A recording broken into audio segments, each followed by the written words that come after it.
Dana Zohar, em colaboração com I.N. Marshall, O Ser Quântico, uma visão revolucionária da natureza humana e da consciência, baseada na nova física, tradução de Maria Antônia Van Acker. Introdução. Este livro teve um estranho início. Há 3 anos, uma equipe de televisão veio me entrevistar a respeito de um outro livro que eu havia escrito sobre precognição e física moderna. Desculpando-me, expliquei-lhes que me era difícil falar sobre um assunto tão abstrato naquele momento, pois estava esperando um bebê. Quando o produtor me perguntou sobre o que poderia falar, respondi num impulso, sobre a maternidade. Para minha grande surpresa e também deles, seguiu-se uma longa conversa sobre a maternidade e a física moderna. Vi-me descrevendo minha psique de mulher grávida, o nascimento de meu primeiro filho e a sensação de mim mesma como mãe em relação ao mundo frequentemente fantástico das partículas subatômicas descritas pela física quântica. O estranho quadro da realidade pintado pela teoria quântica parecia oferecer, no mínimo, imagens muito ricas com as quais ilustrar o igualmente estranho estado de gravidez e os primeiros tempos de maternidade. Para minha maior surpresa ainda, essa conversa se transformou na base de um programa de televisão sobre física quântica e, pouco depois, em parte de um livro. 2 Reacendeu, também, alguma coisa em mim. Descobri a teoria quântica aos 16 anos. Estou certa de que aquele contato precoce influenciou tanto minha vida como minha maneira de ver as implicações do que é geralmente chamado nova física. No final da adolescência, tantas coisas se tornam incertas que somos empurrados com tremenda urgência a encontrar respostas para as grandes questões da vida: quem sou? Por que estou aqui? Qual é meu lugar no plano das coisas? Por que o mundo é do jeito que é? O que significa um dia ter de morrer? Enquanto as respostas um tanto estereotipadas de meus pais e o metodismo simples de meus avós não conseguiam me oferecer uma luz, a nova física pareceu me trazer uma visão poética. A emocionante equivalência entre matéria e energia, o fluxo sugerido pela dualidade ondas-partícula, o nascimento e morte repentinos das partículas que eu observava nos rastros de vapor de minha câmara de Wilson caseira e a exasperante indeterminação da realidade sugerida pelo princípio da incerteza de Heisenberg, tudo isso funcionou como uma poção, excitando minha imaginação e, confesso, dando-me a sensação um tanto mística de que o universo estava ao vivo. Meu domínio da matemática da teoria quântica na época não era suficiente para me fornecer uma explicação detalhada da natureza fundamental das coisas, mas encontrei então os rudimentos de uma fé em que tudo aquilo significava alguma coisa. Infelizmente, este foi o máximo a que minha paixão pôde me levar durante 20 anos. Apesar, ou talvez por causa do curso de física, fui sendo conduzida por outros interesses, aquilo que chamamos o cuidar da vida. Para a maior parte das pessoas, o mundo da física parece um mundo à parte. Suas complexas fórmulas matemáticas, seus resultados experimentais aparentemente insondáveis parecem não ter nenhuma relação com o mundo das experiências do senso comum, nenhuma relação com nossas percepções e emoções, muito menos com os problemas pessoais e sociais que ocupam tão grande parte de nossas vidas. No entanto, a física, como toda ciência, começou no âmbito da experiência da vida diária. Começou com espanto e com perguntas de como e por que as coisas funcionam da forma como funcionam, com aquelas perguntas que todos nós fazemos sobre o mundo e nosso lugar dentro dele. E as respostas a essas perguntas afetam a todos igualmente, sejamos cientistas ou não. Pessoalmente, estou de novo muito preocupada com essas questões, por exemplo, quando converso com meu marido, psiquiatra e psicoterapeuta, sobre seu trabalho, sobre a estrutura do cérebro e as vicissitudes da consciência humana, ou quando ouço o que o finado Krishnamurti disse sobre a interrelação das coisas, proclamando o eu sou o mundo.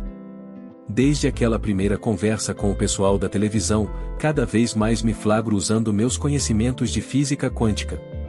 Sua descrição da realidade no nível subatômico e as atividades verdadeiramente muito estranhas dos elétrons me proporcionaram um novo entendimento de certos problemas filosóficos comuns, da identidade pessoal, quanto de mim é realmente o eu, ou quanto pesa este o eu, o problema mentes-corpo, quanto minha mente consciente ou alma, está relacionada com meu corpo material ou a outra matéria, o problema do livre-arbítrio versus determinismo e o problema do significado.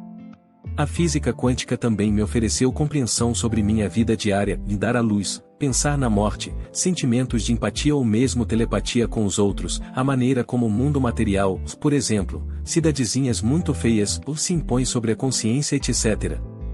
por vezes a teoria quântica parece servir como uma metáfora útil, que ajuda a colocar essas reflexões num foco novo e mais preciso, ou outras vezes parece prometer ao menos uma explicação parcial de como realmente funciona a consciência e, portanto, a vida do dia a dia.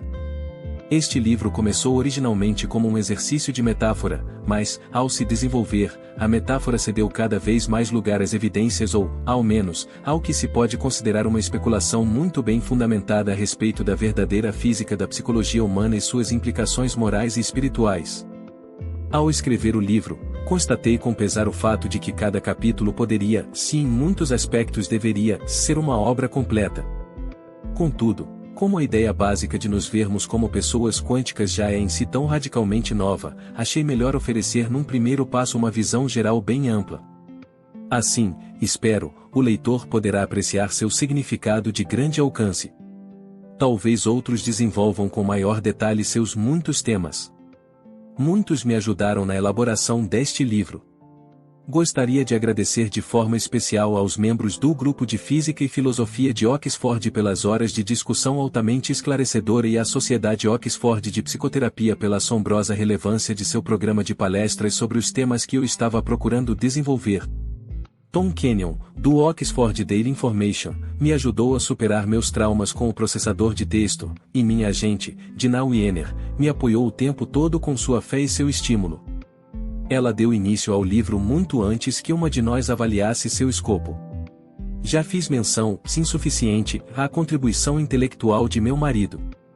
Mas, além desta, foram sua paciência, seu constante bom humor e horas incontáveis como o babá criativa o que, por fim, tornaram possível a realização deste livro. Devo também mais gratidão do que se pode expressar à cidade e à Universidade de Oxford, por Port Meadow e seus pubs, pelo pitoresco da Igreja de São Barnabé nos domingos de manhã, pelos inúmeros prédios bonitos que levantam o moral a cada esquina, pelas bibliotecas, salas de conferência e de aula abertas a todos que precisam, e pelos numerosos professores sempre à disposição para conversas e sugestões. A física quântica nos mostra que não podemos nos separar de nosso ambiente e não creio que teria escrito este livro se vivesse em qualquer outro lugar. Dana Zohar, em colaboração com I.N. Marshall, O Ser Quântico, uma visão revolucionária da natureza humana e da consciência, baseada na nova física, tradução de Maria Antônia Van Acker. Capítulo 1. Uma física da vida diária. Várias descrições de excelente qualidade a respeito da física quântica foram publicadas para leigos nos últimos anos. Este livro não pretende ser mais uma delas. Em vez de se referir à física quântica em si, ele é mais um livro sobre como o conhecimento da nova física poderá iluminar nossa compreensão da vida diária, ajudar-nos a entender melhor nosso relacionamento com nós mesmos, com os outros e com o mundo como um todo. Mais especificamente, é uma obra cujo tema central é o modo de se sobrepujar essa forma particular de alienação que infestou a vida deste século. Tal sentido de alienação vem da sensação de que nós, seres humanos, somos de certa forma estrangeiros no universo, meros subprodutos acidentais de forças evolucionárias cegas, e sem nenhum papel especial a desempenhar no esquema das coisas, sem nenhuma relação significativa com as inexoráveis forças que impulsionam o mundo maior da matéria bruta e insensível. Para desenvolver este tema, estarei examinando bem de perto o relacionamento entre matéria e consciência dentro da teoria quântica, assim como propondo uma nova teoria mecânico-quântica da consciência que promete nos trazer de volta a uma associação com o universo. As raízes desta alienação estão fundo em nossa cultura, chegando, no mínimo, até a filosofia de Platão e sua distinção entre o âmbito das ideias e o mundo da experiência dos sentidos, e passando pelo cristianismo, que denegriu o corpo em favor da alma. No entanto, de comum acordo, as influências mais poderosas sobre nossa cultura moderna derivam da revolução filosófica e científica do século XVII, do cultivo da dúvida cartesiana e do nascimento da física newtoniana ou clássica. Ambas mudaram radicalmente o modo como vemos a nós mesmos e nossa relação com o mundo. A filosofia cartesiana arrancou os seres humanos do contexto religioso, social e familiar e lançou-os de ponta-cabeça no que este livro chama de cultura centrada no eu, uma cultura dominada pelo egocentrismo, por uma ênfase exagerada do eu e do o meu. A visão de Newton arrancou-nos da própria substância do universo.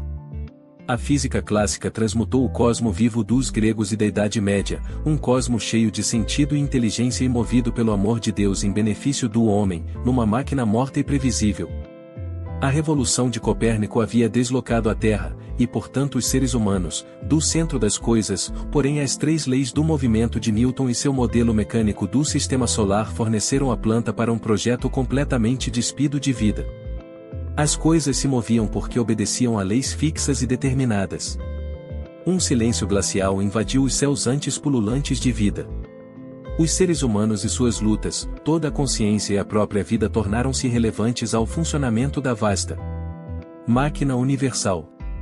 Ao longo da história, temos retirado da teoria física corrente da época nossa concepção a respeito de nós mesmos e de nosso lugar no universo. Assim, ao longo destes 300 anos, físicos e não físicos têm encontrado na coloração fria da visão newtoniana suas filosofias pessoais, seu sentido de identidade própria e suas noções de como se relacionam com o mundo e com as outras pessoas. As imutáveis leis da história descritas por Marx, a luta desesperada pela sobrevivência de Darwin e as tempestuosas forças da sombria psique de Freud devem, em alguma medida, sua inspiração à teoria física de Newton. Todas, e mais a arquitetura de Le Corbusier e o completo arsenal da parafernália tecnológica que toca todos os aspectos de nossa vida diária, permearam tão profundamente nossas consciências, que todos e cada um de nós nos enxergamos refletidos no espelho da física newtoniana. Estamos mergulhados no que Bertrand Russell chamou de o desespero inarredável ao qual ela deu origem. O mundo que a ciência nos apresenta para que acreditemos, escreveu Russell na virada do século, nos diz que o homem é produto de causas que não tinham nenhuma previsão do fim ao qual chegariam, que sua origem, seu crescimento, suas esperanças e temores, seus amores e crenças não passam do resultado do posicionamento acidental de átomos, que nenhum heroísmo, nenhum grau de pensamento ou de sentimento pode preservar a vida individual. Após a morte, que toda a labuta dos séculos, toda a devoção, toda a inspiração, todo o intenso brilho do gênio humano estão destinados à extinção na vasta morte do sistema solar, e que todo o templo da conquista humana deverá inevitavelmente ser soterrado sob os escombros de um universo em ruínas, e como, pergunta-se Russell, pode o homem, num mundo tão alienígena e desumano, manter suas aspirações imaculadas?